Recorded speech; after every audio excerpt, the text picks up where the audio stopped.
السلام علیکم ورحمۃ اللہ وبرکاتہ۔ نحمده ونصلي على رسوله الكريم أما بعد فقد قال الله تبارك وتعالى في القرآن المجيد أعوذ بالله من الشيطان الرجيم بسم الله الرحمن الرحيم۔ آج اسلام دشمن طاقتوں کی طرف سے یہ اعتراض بڑے زور و شور کے ساتھ اٹھایا جا رہا ہے کہ اسلام اپنی بلند تعلیمات نہیں اپنی طاقت کے بلبوتے پر دنیا میں پھیلا۔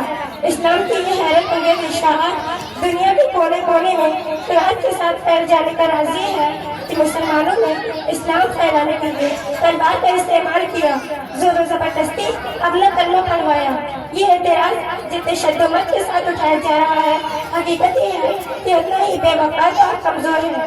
کوئی معمولی سمجھ رکھنے والا انسان بھی اگر اسلامی تاریخ کا مطالعہ کرے تو اسے غلط ٹھہرانے کا کوئی تأمل نہیں ہوگا۔ اسلامی تاریخ کا ہر قاری یہ فیصلہ کرنے پر مجبور ہوگا کہ مسلمانوں پر کلمہ اسلام تلوار کے زور سے پھیلانے کا الزام غلط اور بے بنیاد ہے۔ اسلام دنیا میں اپنے اعلیٰ تعلیمات کی وجہ سے پھیلا ہے۔ اسلام کی اشاعت میں لوہے کی تلوار تھی، اسلام کے بلند اخلاق کی تلوار تھی جس نے وہ کام کر دکھایا جس کو بڑی سے بڑی فوج اور بڑا سے بڑا لشکر کے انجام نہیں دے سکتا۔ قرآن کریم میں صاف طور پر اعلان کر دیا گیا ہے لا اکراہ فی الدین، دین کے معاملے میں کوئی زبردستی اور جبر نہیں ہے۔ قرآن نے یہ بھی واضح طور پر کہہ دیا ہے کہ جس کا جی چاہے ایمان کی دولت سے مالا مال ہو اور جس کا جی چاہے اس شرک کی تاریکیوں میں بھٹکتا پھرے۔ اسلام کسی کے اوپر زبردستی کر کے اپنا کلمہ پڑھوانے کے حق میں نہیں ہے۔ آئیے اشاعت اسلام کی ابتدائی تاریخ کا مطالعہ کریں تاکہ یہ بات کھل کر سامنے آ سکے کہ اسلام دنیا میں کیسے پھیلا اور اس کے اشاعت تلوار کے استعمال کا نتیجہ تھی یا اس کے بلند تعلیمات کا فیوزی برباد تھی جنہوں نے ساری دنیا کو مجبور کر دیا کہ اسلام کے دامن میں پناہ لے۔ دنیا کفر و شرک کے اندھیرے میں بھٹک رہی تھی، انسان خدا کو بھول چکا تھا، خدا کی ہدایت سے ناواقف اور خدا کے راستے سے ہٹا ہوا تھا۔ ظلم اور زیادتی ہر طرف عام تھی، جرم کو جرم اور گناہ کو گناہ سمجھنے کا احساس کا ختم ہو چکا تھا۔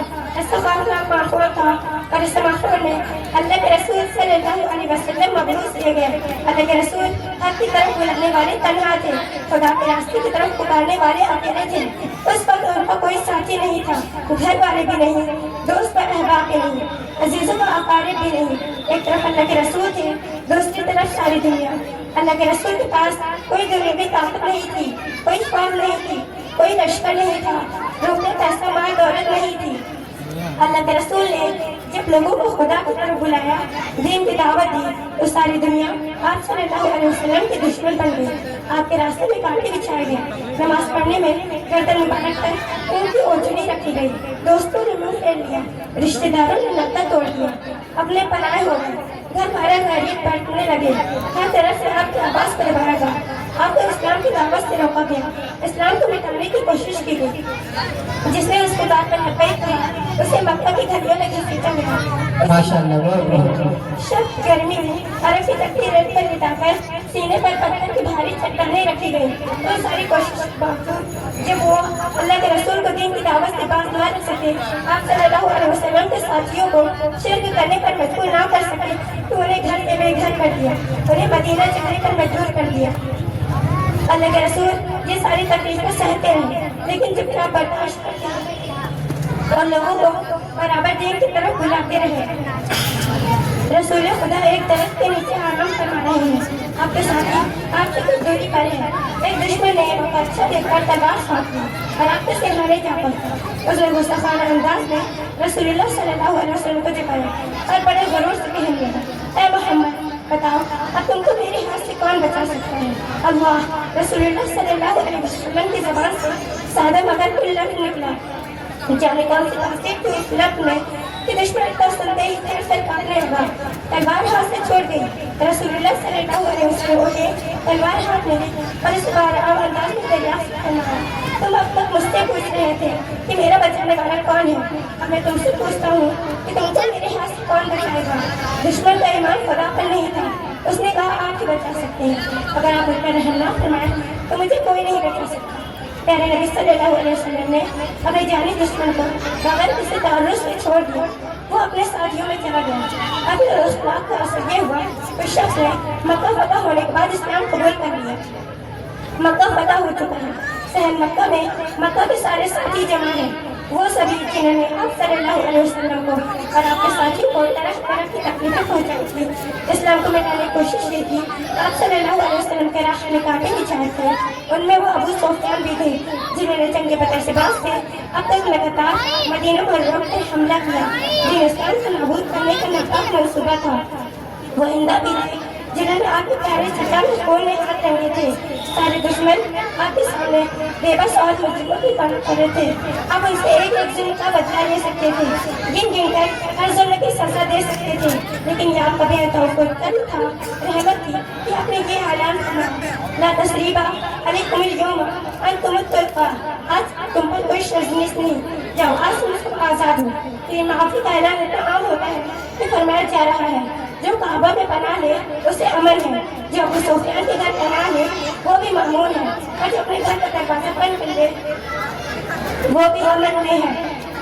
اس رحمت کو دے کر اس کو کوئی درگزر سے متاثر ہو کر عرب کے باشندے اسلام کے دامن میں پناہ لینے کے لیے بےتاب ہو جاتے ہیں۔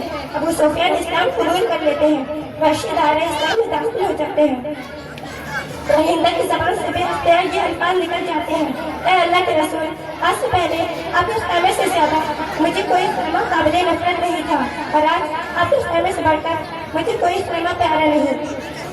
خلیفہ وقت علی بازار سے گزر رہے ہیں، ان کی نظر ایک یہودی پر پڑی جو ایک زرہ بیچ رہا تھا۔ حضرت علی ایک لمحے کے لیے چھٹک گئے، یہ زرہ خود ان کی اپنی تھی جو کچھ دن پہلے گم ہو گئی تھی۔ خلیفہ وقت نے زرہ یہودی سے لینی چاہیے اور بتایا یہ زرہ اس کی اپنی ہے، اسے کہاں سے مل گئی؟ خلیفہ وقت نے یہودی نے صاف انکار کر دیا اور کہا یہ زرہ اسے نہیں ملی ہے بلکہ اسی کی ہے۔ خلیفہ وقت نے زرہ چھیننے کے بجائے عدالت میں یہودی کے خلاف مقدمہ دائر کر دیا۔ عدالت میں ترفین کا بیان ہوا۔ قاضی نے حضرت علی کو دعوے کے ثبوت میں گواہ لانے کو کہا۔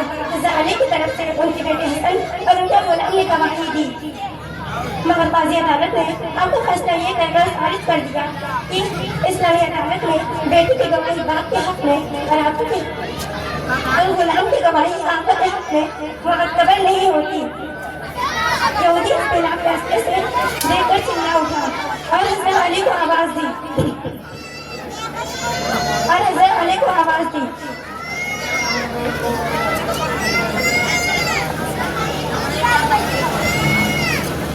وما علینا الا البلاغ۔ ماشاءاللہ، یہ اپنا انعام ہے۔ آواز تھوڑا بیٹھ گئی تھی، لیکن جو باتیں انہوں نے کہی بہت اچھی باتیں تھی، اس پہ عمل کرنے کے لائق ہے۔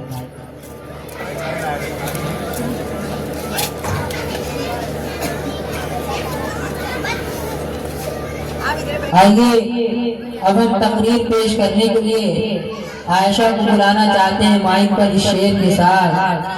کھڑے تھے ہم بھی قسمت کے دروازے پر، کھڑے تھے ہم بھی قسمت کے دروازے پر، لوگ دولت پر گرے اور ہم نے وطن مانگ لیا، لوگ دولت پر گرے اور ہم نے وطن مانگ لیا۔